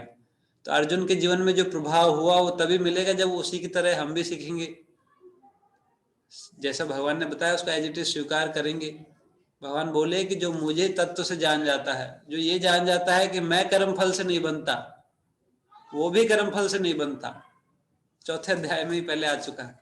जो मेरे जन्म कर्म के दिव्य रहस्य को जान जाता है तत्व से, और बाद में आगे बताएंगे कि तत्व से कौन जान जाता है, तो बोलते भक्त्या माम अभिजानाति यावन यस्य चास्मि तत्वतः। जो भक्त जो है वो मेरे को तत्व से जान सकता है और कोई नहीं जान सकता, केवल भक्ति के द्वारा ही मुझे तत्व से जाना जा सकता है। 11वें अध्याय के 54वें श्लोक में बताते हैं, 18वें अध्याय के भी 54-55 श्लोक में बताते हैं, और 11वें अध्याय के 53वें श्लोक में भी बताते हैं। क्या बताते हैं कि ना तो मुझे दान से जाना जा सकता है, ना मुझे तपस्या से जाना जा सकता है, ना हम वेदै न तपसा न दानेन न चिज्जया शक्यम एवं विधो दृष्टुम दृष्ट्वा न सीमाम यथा। हे अर्जुन, तुम अपने दिव्य नेत्रों से जिस रूप का दर्शन कर रहे हो उसे ना तो वेदाध्ययन से, ना कठिन तपस्या से, ना दान से, ना पूजा से ही जाना जा सकता है। कोई इन साधनों के द्वारा मुझे मेरे रूप में नहीं देख सकता। केवल साधन करेगा तो नहीं देख सकता। कैसे देख सकता है फिर? बोलते हैं भक्त्या तो अनन्या शक्य अहमेव विधो अर्जुन ज्ञातुम दृष्टुम च तत्वेन प्रवेष्टुम च परंतप। हे अर्जुन, केवल अनन्य भक्ति द्वारा मुझे उस रूप में समझा जा सकता है जिस रूप में मैं तुम्हारे समक्ष खड़ा हूँ, और इसी प्रकार मेरा साक्षात दर्शन भी किया जा सकता है। केवल इसी विधि से तुम मेरे दिव्य ज्ञान के रहस्य को पा सकते हो। तो अगर कोई अर्जुन की तरह भगवान को समझने का प्रयास कर, अर्जुन ने अनन्य भक्ति के द्वारा भगवान को समझा, उसी प्रकार से अगर अनन्य भक्ति के द्वारा हम ये कार्य करेंगे, तपस्या करेंगे भक्ति भाव से, पूजा करेंगे भक्ति भाव से, और दान देंगे भक्ति के साथ में, वेद अध्ययन करेंगे भक्ति के साथ में, तो फिर फल मिलेगा। बिना भक्ति के चैतन्य चरितामृत में बताया गया है कि ज्ञान और कर्म भी फल देते नारे, ये भी जो है अपना फल दे नहीं सकते। कहीं ना कहीं कुछ भक्ति मिश्रित होता है, इसलिए थोड़ा प्रभाव हो जाता है। बिना भक्ति के कोई कार्य फलीभूत नहीं होता, भक्ति मिश्रित रहती है इसलिए। और अगर कोई शुद्ध भक्ति कर ले तो उसका ये दिव्य फल होता है कि कर्म भी न सन्निबद्धते, कर्माणि निबध्नन्ति धनंजया, कर्म से बंधनता नहीं है। इसको कई कई श्लोकों में भगवान ने बताया है। तो कर्म बंधन से छुड़वाने के लिए ही भगवत गीता है। अब कई बार लोग सोचते हैं, बोले कर्म बंधन से छुड़वाते छुड़वाते कर्म भी छुड़वा देंगे, लगता है हमको भी जो है अपना जैसा बना देंगे साधु संत ना, सब वैराग्य हो जाएंगे, तो फिर संसार कैसे चलेगा। तो अर्जुन का उदाहरण इसलिए जो है भगवान ने अर्जुन को सुनाया। अगर किसी साधु को सुना देते तो फिर तो कोई भगवत्ता पढ़ता ही नहीं। बोले अर्जुन को सुनाया तो भी लोग डरते हैं भगवत्ता पढ़ने से, बोले कहीं हमारा परिवार ना छूट जाए, कहीं जो है हम अच्छे व्यक्ति ना बन जाए, कर्म जो हमारे कार्यकलाप आदतें ना छूट जाए, अभी भी डरते हैं। जबकि अर्जुन को सुनाया। अर्जुन जो है वो 4 पत्नियों का पति था, गृहस्थ था। अर्जुन बोल रहा था मैं संन्यास ले लेता हूँ, भीख मांग कर खा लेता हूँ। भगवान बोले कि भीख मांग के खाने की जरूरत नहीं है, तुम्हारा कर्तव्य है उसका पालन करो। पर फिर भी लोग डरते हैं कि भगवत्ता पढ़ेंगे तो कहीं जो है कुछ गड़बड़ ना हो जाए। और वास्तव में ऐसा नहीं। कर्म ये जो बताया गया आज के श्लोक में कि कर्म बंधन से निकल जाता है, कर्म छोड़ने का आवश्यकता नहीं है। जो जिस स्थिति में है उस स्थिति में रह सकता है। तो गृहस्थ है गृहस्थ रहे, ब्रह्मचारी है ब्रह्मचारी रहे, वानप्रस्थी रहे, सन्यास सन्यासी रहे। अपनी स्थितियां बदलने की आवश्यकता नहीं, कार्य भी बदलने की आवश्यकता नहीं। तो ब्राह्मण का कार्य कर रहा है ठीक है, क्षत्रिय का कार्य कर रहा है ठीक है, वैश्य का कार्य कर रहा है तो भी ठीक है, शूद्र का कार्य कर रहा है तो भी ठीक है, पर जो है अपना कार्य ईमानदारी से करे, भगवान को समझते हुए भगवान के आदेश के अनुसार करे, उसको करेक्शन कर ले, बस भगवान से जोड़ दे उसको। इसी को बोलते योग, भगवान से जुड़ने को योग बोलते हैं। इसलिए भगवत हर एक अध्याय योग नाम से परिभाषित है। तो भगवान के लिए इसलिए भगवान बोले कि 9वें अध्याय में कि यत् करोसि यत् स्नासि यत् ददासि यत् तपस्यसि, थोड़ा सा भूल गया ना, यत् करोसि यत् स्नासि यत् जुहोसि ददासि यत् तपस्यसि कौन्तेय तत् कुरुष्व मदर्पणम्, कि हे अर्जुन, जो करते हो, जो खाते हो, जो दान देते हो, जो तपस्या करते हो, सब मेरे लिए, मेरे को अर्पण करते हुए करो। तत्कुरुष्व मत अर्पणम, तो वो जो है सब शुद्ध हो जाएगा, फिर कर्म बंधन नहीं लगेगा। इसको आप पिछले कुछ श्लोकों में भी सुने हैं। योग का विधि जो है भगवान चौथे अध्याय में वर्णन किए हैं कि योग के द्वारा जो है मुझसे जोड़ दो सब चीजों को, और अलग अलग व्यक्ति कैसे जोड़ सकता है इसका भी वर्णन किया गया है। तो भगवान से कार्य को अगर जोड़ दिया जाए, भगवान के लिए किया जाए, तो ये भक्ति कहलाता है, और फिर जो है कर्म फल से प्रभावित नहीं होता। धीरे धीरे जो है भगवान के लिए कर्म करना प्रारंभ होता है, भक्ति का शुभारंभ होता है, भगवान का नाम जप, भगवान का स्मरण, भगवान का दर्शन, भगवान की पूजा, और धीरे धीरे जो है मन शुद्ध होता रहता है। और जो अगर जल्दी जल्दी करेगा, जितना अधिक मन लगाएगा उतना जल्दी शुद्ध हो जाएगा, तो फिर जो है उसको किसी प्रकार का कर्म बंधन नहीं लगता, कोई भी कार्य करता रहे वो पर पूरी तरह से मुक्त हो जाता है। तो इसलिए जो है आत्म दिव्य आनंद को प्राप्त करता है, जिसका वर्णन पिछले से पिछले श्लोक में हमने किया था। तो इसी आनंद के लिए हम हैं, आनंदमयो अभ्यासात। जीव का स्वभाव ही है दिव्य आनंद में रहना, दुखों में रहने का स्थिति नहीं। भगवान ने जीव को दुख में रहने के लिए नहीं बनाया। दुख पा रहा है किसी अज्ञानेन आवर्तम ज्ञानम तेन मुह्यन्ति जन्तवः, अज्ञान के कारण ही दुख उठा रहा है। भगवान ने तो बनाया आनंद के लिए, खुद भगवान आनंद में है, और सारे जीव जो है आनंद स्वरूप बनाए गए हैं, सच्चिदानंद के ही अंश है। तो इसलिए जो है अगर वो भगवान के आदेश के अनुसार भगवान से जुड़कर कार्य करेगा तो फिर आनंद में रहेगा। तो इसी के लिए हमारा सृष्टि है, तो इसी लक्ष्य को हमको प्राप्त करना है। इसलिए हमको इस प्रकार से अपने जीवन को व्यवस्थित करना चाहिए कि भगवान से जुड़ के ही हम कार्य करें, तो फिर हम भी खुश रहेंगे, जो हमारे साथ वाले वो भी धीरे धीरे भगवान से जुड़ जाएंगे। और प्रभुपाद जी का यही उद्देश्य था। प्रभुपाद जी बोलते थे कि एक बार एक ज्योतिषी ने प्रभुपाद जी का फोटो देखा और बोला, ये जो स्वामी जी है, ये जो है ऐसा घर बना सकते हैं जिसमें सारे लोग रह सकते हैं। तो प्रभुपाद जी को आके किसी ने बताया, बोले ऐसा बता रहे थे ज्योतिषी। बोले हाँ, यही तो मेरा लक्ष्य है, मैं ऐसा ही घर बनाना चाहता हूँ जिसमें पूरा विश्व शांतिपूर्वक रह सकता है। तो ये संभव है कैसे?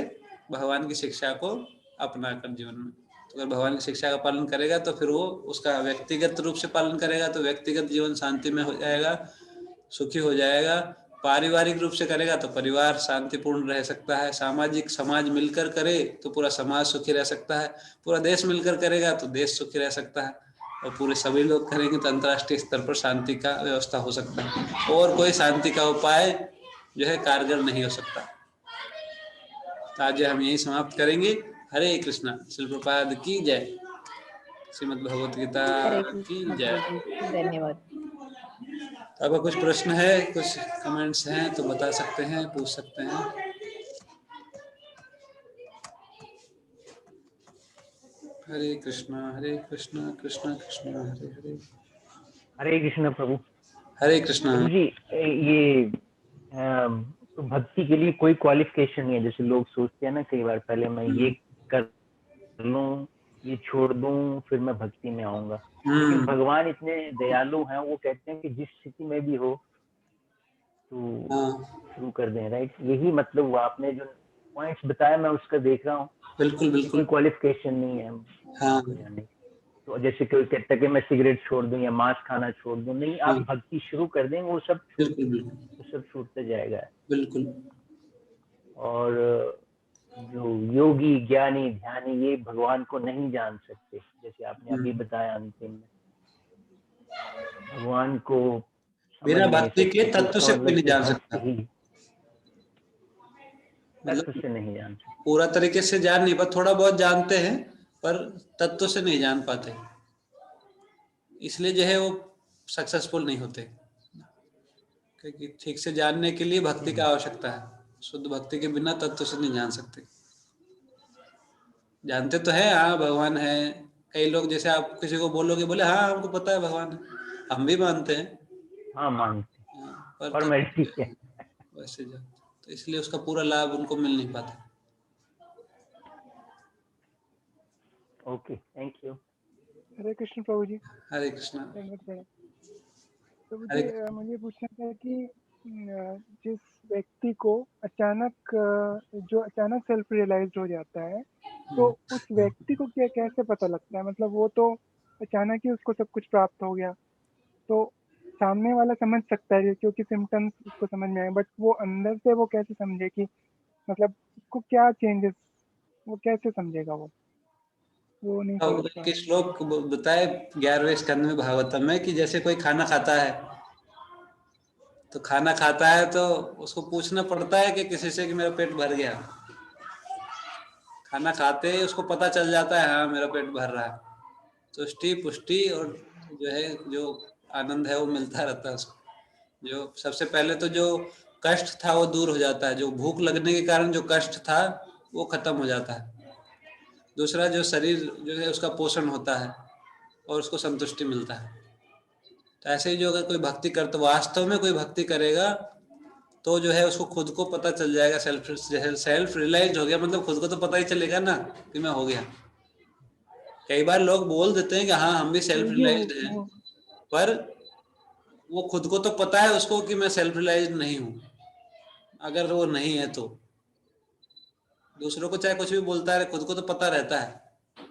और लक्षणों से, जो लक्षण जो है उससे दूसरों को भी पता चल जाता है अगर वो जानता है लक्षण तो। मतलब इसमें पूछने की आवश्यकता नहीं पड़ेगी किसी से। पर एक स्थिति आपका क्वेश्चन बहुत अच्छा है। कई बार ऐसा भ्रम जरूर हो जाता है, ऐसा भ्रम हो जाता है कि मैं भी सेल्फ रियलाइज्ड हूँ। ऐसा भी हो सकता है, ये मानसिक स्तर पर ऐसा होता है। इसको जो है थोड़ा पागलपन जैसा स्थिति है। जैसे पागल आपने देखा होगा तो पागल कई बार बोलता है कि मैं प्रधानमंत्री हूँ, वैसे चिल्लाता रहता है मैं प्रधानमंत्री हूँ, या कुछ और अपनी पहचान मान के बोलने लगता है ऐसे चिल्ला चिल्ला के। तो ये जो है ये ऐसा कभी कभी इसी क्षेत्र में भी होता है कि कोई ऐसा सोच सकता है कि हाँ मैं आत्म साक्षात्कार को प्राप्त हो गया। तो ये मानसिक स्तर पर रहता है, पर वास्तव में कोई आत्म साक्षात्कार को प्राप्त हो गया तो उसको पता चलता है और उस प्रकार से वो व्यवहार भी करता है। वो फिर दिखाना नहीं चाहता किसी को कि हाँ मैं आत्म साक्षात्कार को प्राप्त हो गया। उसको किसी प्रतिष्ठा की आवश्यकता नहीं है। ऐसा नहीं कि वो पब्लिक में जाके बोलेगा देखो मैं आत्म साक्षात्कार को प्राप्त हो गया, अब जो है मेरे को माला पहनाओ, मेरे चरण स्पर्श करो, या आओ सब मैं आपको भी आत्म साक्षात्कार सिखाता हूँ। वो जो है इस ये जो है एक अलग ही स्थिति, उसमें जो है उसको पब्लिक नहीं करता, ज्यादा दिखावा नहीं करता उसका। अगर किसी को बताएगा बहुत ही कॉन्फिडेंशियल और प्रतिष्ठा के लिए कभी नहीं कार्य करेगा। जैसे इस श्लोक में एक भजन गाया था ना हमने, इसमें भी आया था प्रतिष्ठा, इस वाले में आया था। तो भक्ति ठाकुर महाराज का दूसरा भजन है, उसमें बताया गया कि प्रतिष्ठा के लिए जो है लालायित नहीं रहता।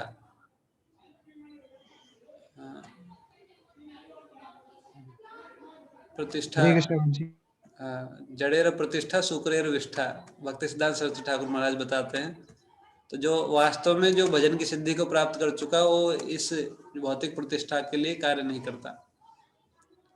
क्लियर हुआ आपको?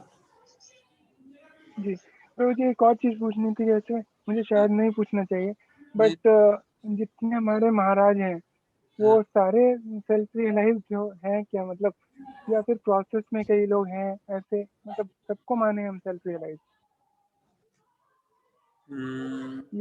ये कंफ्यूजन है मुझे, मतलब मैं शायद नहीं पूछना चाहिए मुझे, बट मेरे माइंड में आ रहा था, मैंने पूछ दिया।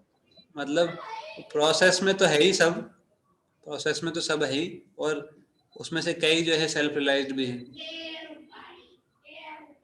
पर प्रोसेस में तो सभी हैं, अलग अलग स्तर पे है सब। और जो कुछ सेल्फ रियलाइज्ड भी है, इतने हायर लेवल पे हैं उन लोग, वो लोग भी प्रोसेस में है, तो हमारी क्या स्थिति होगी? मतलब ये सोच रहा हूँ मैं। हम भी प्रोसेस में हैं, वो भी प्रोसेस में है। वो थोड़ा आगे हैं, काफी आगे हैं हमसे, और अगर हम भी शास्त्रों के निर्देशों का पालन करेंगे तो हम भी पहुंच सकते हैं आगे। प्रभात जी एक बार बता रहे थे कि बोले मैं देखो 70 साल का बूढ़ा, कुछ पैसा भी नहीं था, कुछ नहीं था, मैं अकेला आया, मैंने कुछ लोगों को बताया, कुछ लोग जुड़े, भक्त बने। तो अगर आप भी सब लोग ऐसे करोगे तो बहुत जल्दी भगवान का प्रचार आगे बढ़ सकता है। तो एक भक्त बोले, प्रभुपाद जी यू आर महाभागवत। बोले आप तो महाभागवत हो। प्रभुपाद जी बोले, rascal who are stopping you to become mahabhagavat. तुम्हें कौन रोक रहा है महाभागवत बनने से? तो मैं जो बोल रहा हूँ करोगे तो तुम भी महाभागवत बन जाओगे। तो ऐसे जो है वो प्रोसेस में है। प्रोसेस ऐसा नहीं कि एग्जैक्टली नहीं कह सकते ना। बहुत सारे महाराज हम जानते भी नहीं कईयों को, उनका पर्सनली कोई जानकारी नहीं है, पर जो है वो बहुत श्रेष्ठ स्थिति में है। जो भी भगवान के नाम का जप कर रहा है ध्यानपूर्वक, जो भगवान की भक्ति में लगा हुआ है, बहुत आगे है। हो सकता है कि वो कभी उसका पतन भी हो जाए, कई बार वो ऐसा देखा जाता है, पर फिर भी जो है वो बहुत श्रेष्ठ स्थिति है। इसके बारे में भागवतम में देहूति माता बोलती है, क्या हो बत स्वपचो तो गरियान यत जीवहाग्रे वर्तते नाम तुभ्यम तेपु तपस्ते जुहु सष्णुरार्य ब्रह्मांड चुर्णाम गृह्णन्ति एते। जिनकी जीव से भगवान का नाम निकल रहा है वो सारी तपस्याएं कर चुका है, सारे तीर्थों में स्नान कर चुका है। इतना श्रेष्ठ स्थिति है। जो नाम जप रेगुलर कर रहे हैं उनका, तो आप जो कई सालों से कर रहे हैं, सारे नियम पालन कर रहे हैं, वो और आगे है, बहुत आगे।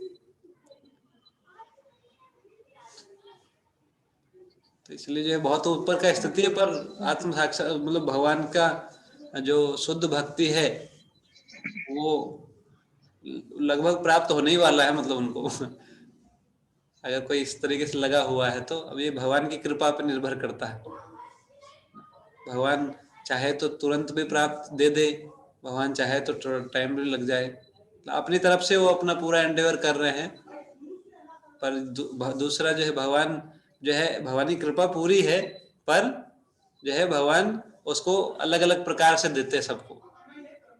ऐसा नहीं है कि सबको शुद्ध भक्त का पूरा एक ही जीवन में शुद्ध भक्ति प्रदान कर देंगे सबको। किसी को कर भी सकते हैं, ये उनका स्वतंत्र इच्छा, स्वराट है वो, मतलब ऐसा कोई रेस्ट्रिक्शन नहीं है भगवान के ऊपर। जैसे मैंने प्रयास के बारे में बोला, पर ऐसा नहीं कि प्रयास करके बस कि भगवान को प्राप्त किया जा सकता है। भगवान स्वतंत्र है, हमारे प्रयास से खुश होते हैं, वो चाहेंगे तो देंगे, सामान्यतया जो है दे देते हैं। पर ऐसा कोई हम ऐसा नहीं बोल सकते कि मैंने इतना प्रयास किया आपको देनी ही पड़ेगी, ऐसा कोई जबरदस्ती नहीं कर सकते उनके साथ, वो स्वतंत्र है।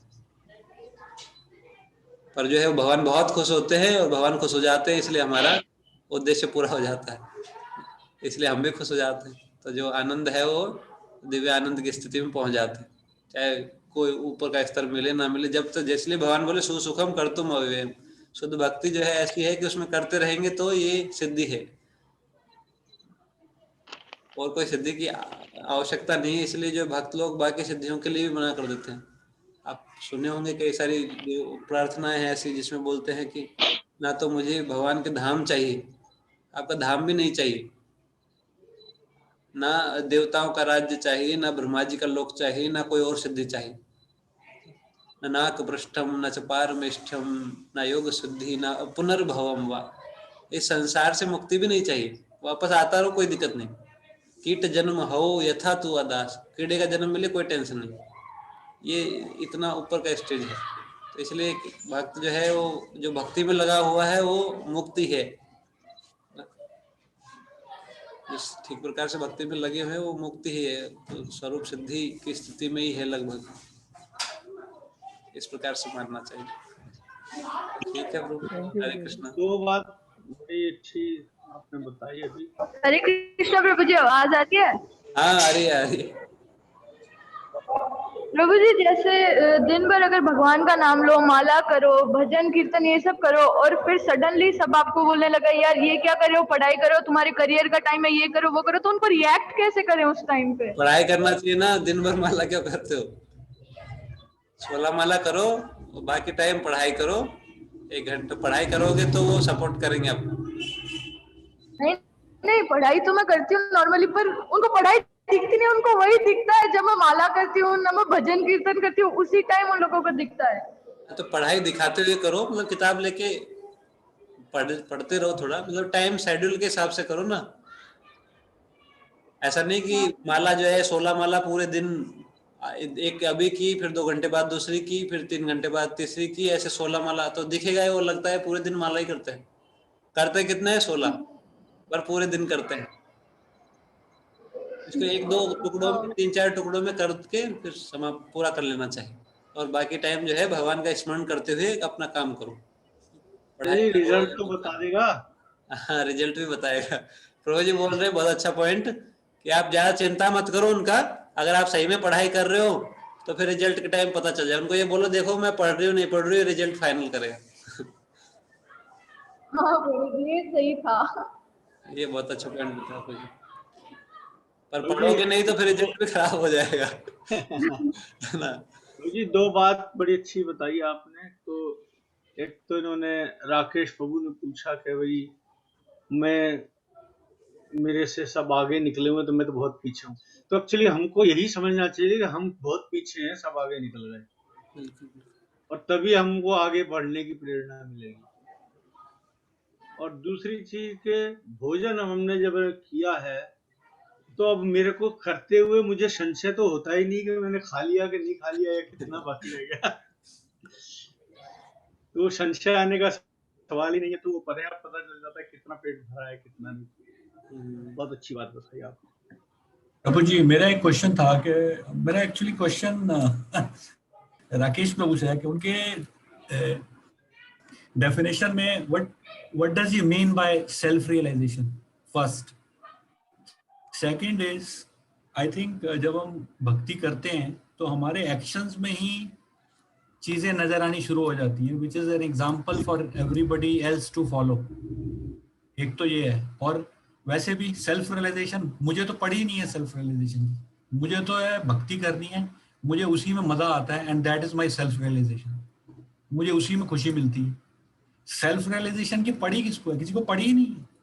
नहीं भी मिले चलेगा, दोबारा आएंगे फिर वही करेंगे। जैसे आपने कहा कि the thing is that we should pray to Bhagwan के हमको कैसे भी रखो लेकिन भक्ति में रखना, so that we can take his holy name. That is it for me, that is the self realisation. और लास्ट इज कि अगर हम सारे अपने रेगुलेटिव प्रिंसिपल्स को फॉलो कर रहे हैं, so I think if I am doing that I don't care whether I get self realised और नॉट।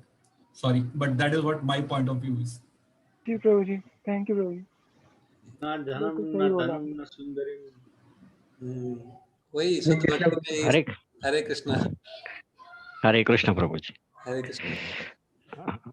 आपने ये जो पूरा अध्याय बताया 41-40 और 41 में, तो भगवान को जन्म कर्म से जानने वाली मुक्त हो जाती है। लेकिन उसके बाद ही सेकंड स्टेप पे है कि ये जो लस्ट है या इंद्रिय तृप्ति है, इस पे रोक लगाने वाला ही भगवान को प्राप्त होता है, ऐसा दिया। तो इस बारे में थोड़ा शॉर्ट में बताए तो। जो भगवान को तत्व से जान जाता है वो फिर जो है काम क्रोध लोभ मोह मद मत्सर उनसे सबसे मुक्त हो जाता है, या यूं कहेंगे कि जो इनसे मुक्त हो जाता है वही तत्व से जान पाता है। हाँ, लेकिन जो अभी तो जो लोग अभी यहाँ जुड़े, बाकी विद्यार्थी है, बाकी कोई गृहस्थ है, तो उन सबको तो ये पूरा लागू नहीं होता, क्योंकि वो गृहस्थ जीवन जो जी रहे हैं। सब पे लागू होता है। वो जो भी कार्य करेंगे भगवान के आदेश के अनुसार और भगवान के लिए करेंगे, तो इसलिए जो है वो फिर वो उससे मुक्त हो जाते हैं। मतलब वो काम क्रोध लोभ मोह मद मत्सर उनके अधीन रहकर कार्य नहीं करते, वो भगवान के अधीन रहकर कार्य करते हैं। पर मुश्किल जरूर है। आप जो बोल रहे हैं कि गृहस्थ, इसलिए जो है सिस्टम बनाया गया। अगर वास्तव में कोई अगर सही में वो प्रोसेस का पालन किया ठीक से, तो फिर उसका आसक्ति टूट जाएगा। तो गृहस्थ के बाद में फिर वानप्रस्थ उसको लेने में दिक्कत नहीं आएगा। दिक्कत आ रहा है मतलब अभी काम बना हुआ है, आसक्ति बना हुआ है। तो इसलिए जो प्रोसेस बनाया गया कि धीरे धीरे जो सिस्टम सोशल सिस्टम है कि गृहस्थ के बाद फिर वानप्रस्थ स्वीकार करे, मन को परिवार में समाज में हटाए। और ये बहुत बहुत प्रैक्टिकल सिस्टम है। अभी जो वृद्धाश्रम वाली प्रॉब्लम आ रही है उसका कारण ये है कि गृहस्थ लोग घर छोड़ते ही नहीं, तो बच्चे परेशान हो जाके वो बोलते निकलो। अगर वो अपनी बहुत सम्मान करेंगे, अब देखो अगर कोई साधु बन जाता है, नकली साधु का भी कितना सम्मान करते हैं लोग। अगर कोई असली में आसक्ति छोड़ दे, 50 साल 60 साल 55 साल में घर छोड़ दे तो घर वाले हाथ जोड़ेंगे उनके। बच्चे जो है, वही बच्चे जो अभी अच्छे से बात नहीं करते, वो सब जो है चरण स्पर्श करेंगे, दूसरे भी आके प्रणाम करेंगे, क्योंकि देखेंगे कि वैराग्य का सम्मान करते। वैराग्य एक ऐश्वर्य है भगवान का। अगर कोई वैराग्य को थोड़ा थोड़ा अर्जित करता है, उससे भी लोग सम्मान करते हैं। तो इसलिए जो है ये संभव है, प्रैक्टिकल है। तो इसका सिस्टम पूरा बता रखा है शास्त्रों में। अगर शास्त्रों की आज्ञा को फॉलो करेंगे तो फिर किसी भी स्थिति में, गृहस्थ हो चाहे ब्रह्मचारी हो, कोई भी हो, ये नहीं, अभी तक की चर्चा में जो आया था जी कि 50 के बाद यानी कि जब से 51 लगता है यानी कि वन जाने का जो समय, लेकिन अभी जो प्रोसेस है सभी सांसारिक वो बहुत तो इसलिए अभी के लिए पीछे छोड़ रहते दिया हैं। गया, क्योंकि कलयुग में स्वभावतः सभी लगभग शूद्र हैं। तो शूद्र स्वभाव के लोगों के लिए थोड़ा छूट है। वो गृहस्थ में रह सकता है पूरे जीवन भर भी, पर उसको भक्ति का प्रयास करना चाहिए। और आजकल जो है प्रैक्टिकली इतना पॉसिबिलिटी नहीं हो पाता, पर फिर भी उसको मंदिर जाना, भगवान का नाम जप करना, भक्ति की जो विधियों में है उनको लगना चाहिए। अगर छोड़ ना पाए तो कम से कम भगवान के भजन में लगे, भजन को बढ़ाए धीरे धीरे। समय मिल रहा है, 8 घंटे जॉब करता था, रिटायर्ड हो गया, तो उसको 8 घंटे माला करना चाहिए, या प्रचार की सेवा करना चाहिए, भगवान के नाम का जप, भगवान की किताबें पढ़ना, कुछ ना कुछ उसमें भगवान की सेवा में लगाना चाहिए टाइम। तो उसका भी मन शांत रहेगा और मन में जो आसक्ति था वो धीरे धीरे दूर हो जाएगा। धन्यवाद प्रभु जी। हरे कृष्णा प्रभु जी। हरे कृष्णा हरे कृष्णा। प्रभु जी मैं पूछ रहा था कि है ना, कल मैंने कोई वीडियो देखी थी, उसमें ना ऐसे बता रहे थे कि कोई बंदा है ना, अगर कोई भगवान की शरण में आ जाता है, अगर कभी उसने मंदिर में प्रसाद खा लिया, कभी उसने माला की एक बार भी कर ली, तो फिर वो कहीं छूट के नहीं जा सकता, फिर उसको वहीं टिकना ही पड़ेगा। तो प्रभु जी अगर कोई मान लो संकीर्तन में कोई अगर नाच ले, गलती से नाच ले, फिर उसका क्या होगा? अब बताया था आपको अभी थोड़ी देर पहले। तो अगर कोई भगवान की भक्ति में किसी प्रकार से लग गया तो उसको मौका मिलेगा कि उसको आगे बढ़ाएगा। 1% कर लिया तो 2% का मौका मिलेगा। ओके प्रभु जी, ठीक है।